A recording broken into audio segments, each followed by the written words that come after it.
और एक दिन जब वो साद के पास था, तो इसने यही किया। मैं भी चलता हूँ तुम्हारे साथ। उसने साद को बाहर निकलते देखकर कहा, मगर मैं तो अशा की नमाज पढ़ने जा रहा हूँ। साद ने उसे यादहानी करवाई। मैं जानता हूँ। उसने अपने जागर्स के तस्मे किसते हुए कहा, मेरे साथ मस्जिद चलोगे? वो हैरान हो गया। हुआ। हाँ। वो खड़ा हो गया। नमाज पढ़ने के लिए? हाँ। सालार ने कहा। उस तरह देखने की क्या जरूरत है? मैं काफिर तो नहीं हूं। काफिर तो नहीं हूं मगर चलो खैर, पढ़ लेना आज। साद ने कुछ कहते कहते बात बदल दी। मैं तो तुम्हें पहले ही कितनी बार साथ चलने के लिए कह चुका हूं। सालार ने जवाब में कुछ नहीं कहा। वो खामोशी से चलते हुए उसके साथ बाहर आ गया। अब अगर आज मस्जिद जा ही रहे हो तो फिर जाते रहना। ये ना हो कि बस आज पहला और आखिरी विजिट ही हो। साद ने इमारत से बाहर निकलते हुए उससे कहा। बाहर उस वक्त बर्फबारी हो रही थी। फासले पर थी। वो एक मिस्री खानदान का घर था, जिसका निचला हिस्सा मस्जिद के तौर पर इन लोगों ने इस्तेमाल के लिए दिया हुआ था, जबकि ऊपर वाले हिस्से में वो लोग खुद रहते थे। बाज़ दफ़ा वहाँ नमाजियों की तादाद 10-15 के दरमियान ही रहती थी। साद मस्जिद तक पहुंचने तक सालार को इन तफसीलात से आगार करता रहा। सालार खामोशी और कुछ लाताल्लुकी के आलम में सड़क पर एहतियात से फैलती गाड़ियों और हर तरफ मौजूद बर्फ के ढेर पर नजरें दौड़ाता उसके साथ चलता रहा। 5-7 मिनट चलते रहने के बाद एक मोड़ मड़कर साद एक घर का दरवाजा खोल कर अंदर दाखिल हो गया। दरवाजा बंद था, मगर लाक नहीं था, और साद ने दरवाजे पर दस्तक दी थी, न ही किसी से इजाजत मांगी थी। बड़े मानवस से अंदाज में उसने दरवाजे का हैंडल घुमाया और फिर अंदर दाखिल हो गया। सालार ने उसकी पैरवी की। तुम वजू खोलो। साद ने अचानक उसे मुखातब किया और फिर उसे साथ लेकर एक दरवाजा खोलकर एक बाथरूम में दाखिल हो गया। साद की जेर निगरानी जब तक वो वजू के आखिरी हिस्से तक पहुंचता, ठंडा पानी गर्म में तब्दील हो चुका था। अपने बालों का मसह करते करते वो एक बार फिर ठुठका।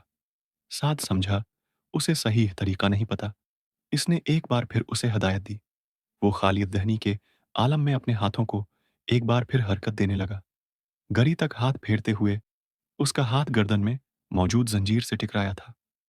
उसकी नजर बेअख्तियार सामने आईने में गई। वो एक बार फिर कहीं और पहुंच चुका था।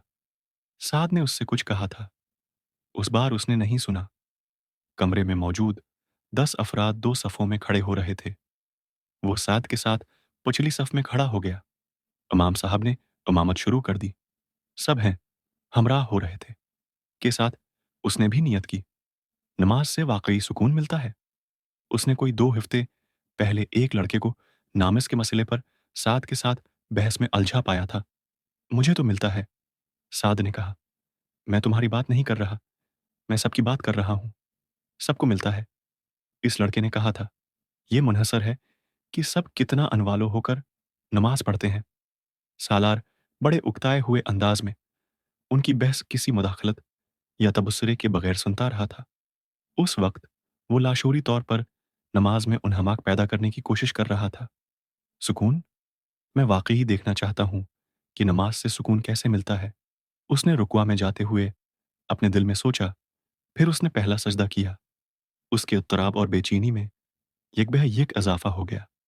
जिन अल्फाज को वो इमाम साहब की जबान से सुन रहा था, वो बहुत नामानुस लग रहे थे।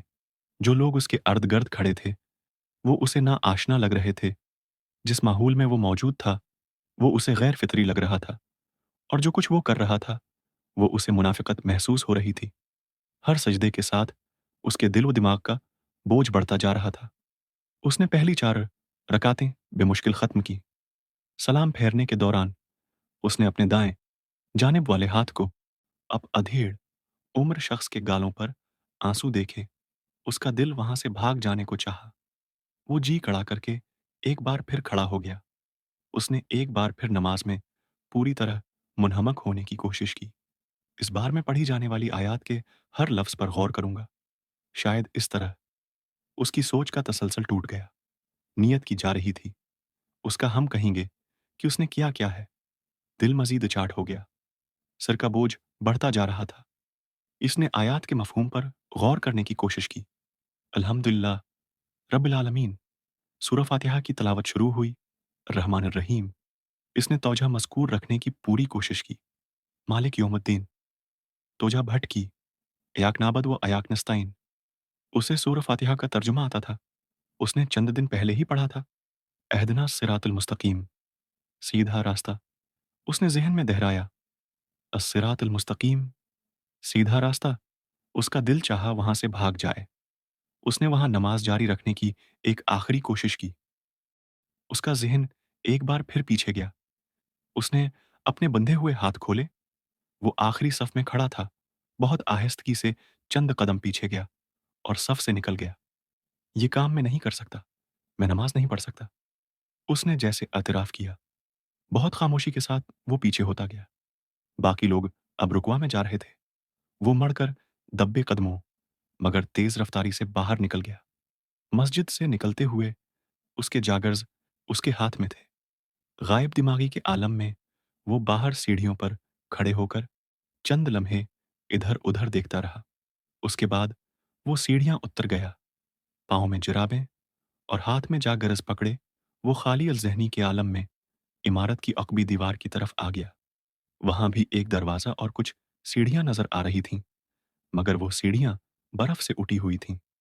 दरवाज़े पर मौजूद लाइट भी रोशन नहीं थी। इसने झुककर सबसे ऊपर वाली सीढ़ी को अपने जागर्स के साथ साफ किया और बर्फ साफ करने के बाद वहां बैठ गया। कुछ देर पहले होने वाली बर्फबारी अब खत्म हो चुकी थी। उसने सीढ़ी पर बैठकर अपने जागर्स पहन लिए। तस्मे किसने के बाद वो एक बार फिर सीधा होकर दरवाजे से टेक लगाकर बैठ गया। उसके दोनों हाथ जैकेट की जेबों में थे। जैकेट से साथ लगे हुए हुड को वो सर पर चढ़ा चुका था। सामने सड़क पर अकाड़ का गाड़ियों की आमद वरफत जारी थी। वो सीढ़ियों पर अपनी टांगें फैलाए, अपनी पश्त दरवाजे से टिकाए उन अकाड़ का गाड़ियों और फुटपाथ पर चलने वाले लोगों को देखने लगा। वहां उस सर्द और कहर आलूद रात में खुले आसमान के नीचे बैठे हुए वो कुछ देर पहले मस्जिद के गर्म कमरे में ज्यादा सुकून महसूस कर रहा था, या कम अज कम बेहतर जरूर महसूस कर रहा था।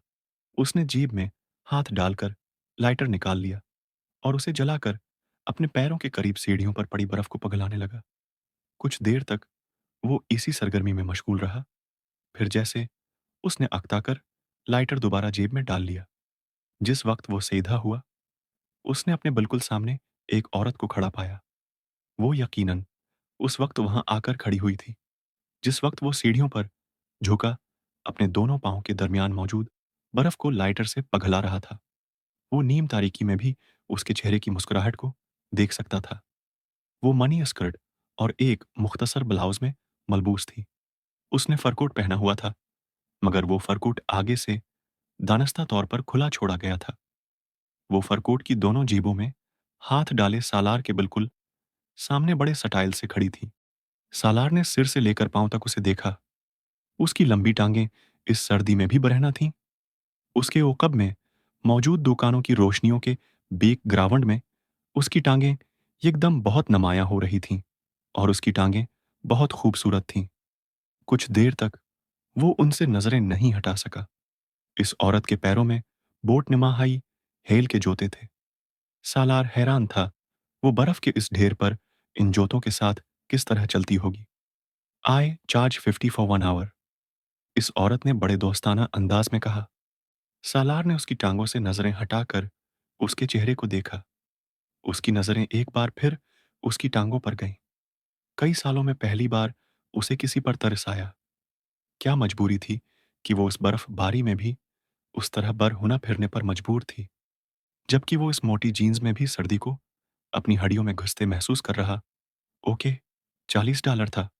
इस खामोश देखकर इस औरत को अंदेशा हुआ कि शायद वो कीमत उसके लिए हो सकती है काबिल कबूल नहीं थी। इसलिए उसने फौरन उसमें कमी कर दी। सालार जानता था $40 भी ज्यादा थे। वो सड़क पर नहीं, डॉलर्स में भी एक घंटा के लिए किसी लड़की को हासिल कर सकता था। वो 35-40 साल की थी और बात करते हुए मोहतात नजरों से सड़क पर इधर उधर देख रही थी। सालार जानता था ये एहतियात किसी पुलिस का या पुलिस वाले के लिए थी। Okay 30, no more bargaining, take it और लीव इट। सालार की खामोशी ने उसकी कीमत को कुछ और कम किया। सालार ने उस बार कुछ भी कहे बगैर अपनी जैकेट की अंदर की जेब में हाथ डाला और वहां मौजूद चंद करेंसी नोट निकालकर उसकी तरफ बढ़ा दिए। उसके पास इस वक्त वॉलेट नहीं था। उस औरत ने हैरानी से उसे देखा और फिर उन नोटों को उसके हाथ से झपट लिया। वो पहला गाहक था जो उसे एडवांस पे मनट कर रहा था, और वो भी $50, जबकि वो अपनी कीमत कम कर चुकी थी। तुम मेरे साथ चलोगे या मैं तुम्हारे साथ? वो अब बड़ी बेतकल्फी से उससे पूछ रही थी। न मैं तुम्हारे साथ चलूंगा, न तुम मेरे साथ। बस तुम यहां से जाओ। सालार ने एक बार फिर सड़क के दूसरी तरफ मौजूद दुकानों पर नजरें जमाते हुए कहा। वो औरत बेयकीनी से उसे देखती रही। वाकई? हाँ, सालार ने बेतासर लहजे में कहा। तो फिर तुमने ये क्यों दिए हैं? इस औरत ने अपने हाथ में पकड़े नोटों की तरफ इशारा किया। ताकि तुम मेरे सामने से हट जाओ। मैं सड़क के उस पार दुकानें देखना चाहता हूं और तुम उसमें रुकावट बन गई हो। उसने सर्द मेहरी से कहा। औरत बेअख्तियार कहकहा लगाकर हंसी। तुम अच्छा मजाक कर लेते हो। क्या मैं वाकई ही चली जाऊं? हाँ।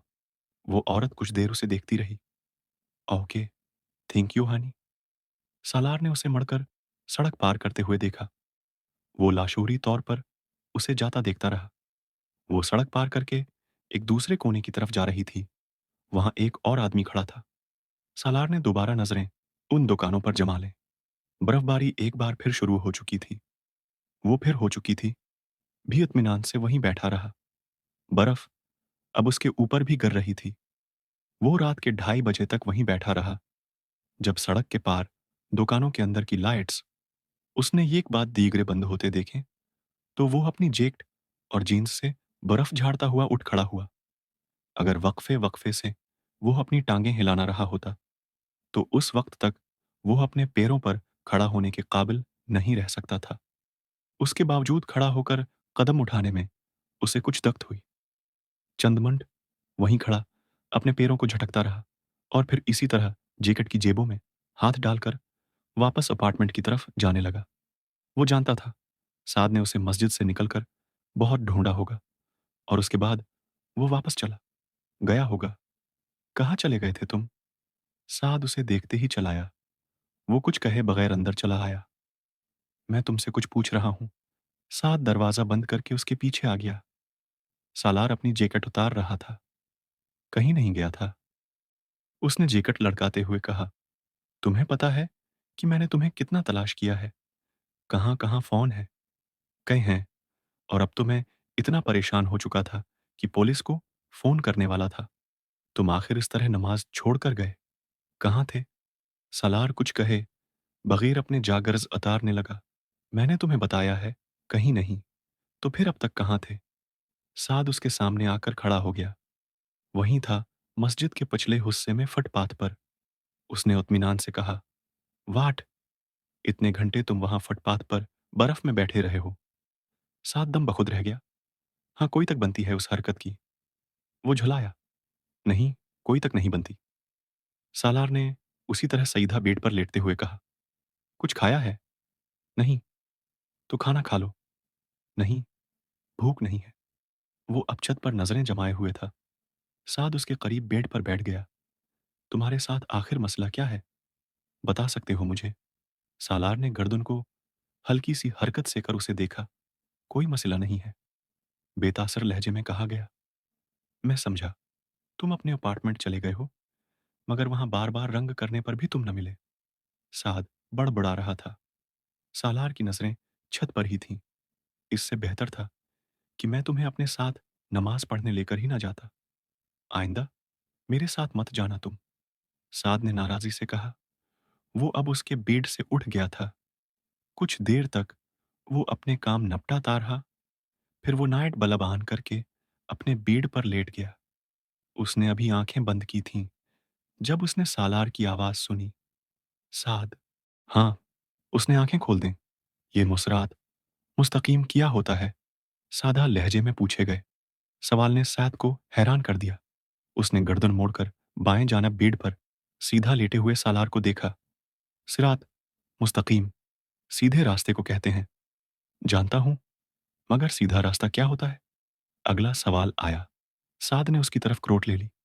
सीधा रास्ता, मतलब नेकी का रास्ता। नेकी क्या होती है? उल्हेजा अभी भी बेतासर था। अच्छे काम को नेकी कहते हैं। कोई ऐसा काम जो किसी दूसरे के लिए किया गया हो, किसी की मदद की गई हो, किसी पर मेहरबानी की गई हो, वो अच्छा काम होता है और हर अच्छा काम नेकी होती है। भी कुछ घंटे पहले मैंने फुटपाथ पर एक हुकर को $50 दिए, जबकि वो सिर्फ $30 मांग रही थी।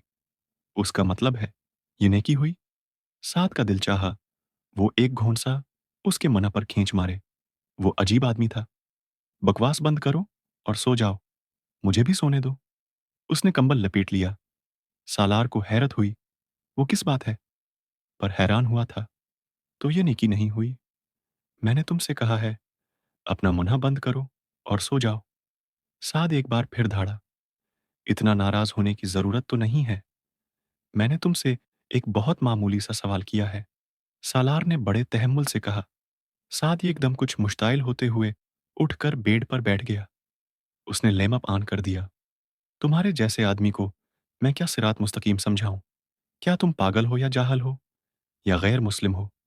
क्या हो? कुछ भी नहीं हो। तुम्हें खुद पता होना चाहिए कि सिरात मुस्तकीम क्या होता है। मगर तुम जैसा आदमी जो मस्जिद में नमाज पढ़ते हुए नमाज दरमियान में छोड़कर चला आता है, वो कैसे जान सकता है ये? मैं नमाज इसलिए छोड़कर चला आया क्योंकि तुम कहते हो इसमें सुकून मिलेगा। मुझे सुकून नहीं मिला। मैं छोड़ आया। उसके पर सुकून अंदाज में कहे हुए जुमले ने साद को मजीद मुश्ताइल कर दिया। तुम्हें नमाज में इसलिए सुकून नहीं मिला क्योंकि मस्जिद तुम्हारी जगह नहीं है। तुम्हारे लिए सुकून की जगहें सिनेमा, थीड़, बार और क्लब हैं। मस्जिद तुम्हारे लिए नहीं है। तुम्हें नमाज में सुकून कहाँ से मिल जाता? और तुम चाहते हो मैं तुम्हें बताऊं सिरात मुस्तकीम किया होता है। वो बेड पर सईदा लेटा पलकें झपकाए बगैर साद को देखता रहा। तुम्हारे जैसा जाता है, शराब पीता है और जिना करता है। वो सिरात खुश जो नमाज से भा मुस्तकीम के मतलब को समझ सकता है, न उस पर आ सकता है। तुम्हारा मतलब है जो शराब पीते हैं और जिना करते हैं, मगर नमाज से भागते नहीं, नमाज भी पढ़ लेते हैं। वो सिरात मुस्तकीम का मतलब समझते हैं और सिरात है जो हमेशा से है, मुस्तकीम पर है। साद कुछ बोल नहीं सका। मध्यम आवाज और बेतासर लहजे में कहे गए एक ही सवाल ने उसे खामोश कर दिया था। सालार अब भी उसी तरह उसे देख रहा था। तुम इन चीजों को नहीं समझ सकते सालार, उसने कुछ देर खामोश रहने के बाद कहा। सालार के कानों में एक झमाके के साथ एक दूसरी आवाज गूंज उठी थी। हाँ, मैं वाकई नहीं समझ सकता। लाइट ऑफ कर दो, मुझे नींद आ रही है। उसने मजीद कुछ कहे बगैर आंखें बंद कर लें। मुझे पहले ही अंदाजा था कि तुम अपने अपार्टमेंट पर ही होगे। सिर्फ तुमने जानबूझकर लगा दिया होगा। आंसर, फोन साद अगले दिन 10 बजे सालार के अपार्टमेंट पर मौजूद था। सालार ने नींद में उठकर दरवाजा खोला था। तुम इस तरह बगैर बताए भाग क्यों आए मेरे अपार्टमेंट से? साद ने अंदर आते हुए झाड़ा। भागा तो नहीं, तुम सो रहे थे। मैंने तुम्हें जगाना मुनासिब नहीं समझा। सालार ने आंखें मुसलते हुए कहा। किस वक्त आए थे तुम? शायद 4-5 बजे। ये जाने का कौन सा वक्त था? साद ने तनक कर कहा। और तुम इस तरह आए क्यों? सालार कुछ कहने के बजाय लॉन्ग रूम के सोफा पर जाकर औंधे मुन्हा लेट गया। शायद मेरी बातों से तुम नाराज हो गए थे। मैं उसी लिए एक्सक्यूज करने आया हूं। साद ने दूसरे सोफे पर बैठते हुए कहा। कौन सी बातों से? सालार ने गर्दन को हल्का सा तिरछा करते हुए उसी तरह लेटे साद से पूछा। वही सब कुछ जो मैंने कुछ गुस्से में आकर रात को तुमसे कह दिया। साद ने माजरत ख्वाहाना अंदाज में कहा। नहीं, मैं ऐसी छोटी छोटी बातों पर तो नाराज नहीं हो सकता। तुमने ऐसी कोई बात नहीं की, पर हैं इसलिए बस करने के लिए यहां आना पड़ता। सालार ने उसी के अंदाज में कहा। फिर तुम इस तरह अचानक मेरे अपार्टमेंट से क्यों आ गए? साद बजत हुआ। बस मीर अदल घबराया और मैं यहां आ गया, और चूंकि सोना चाहता था उसलिए आंसर लगा दिया। फोन सालार ने पर सुकून अंदाज में कहा।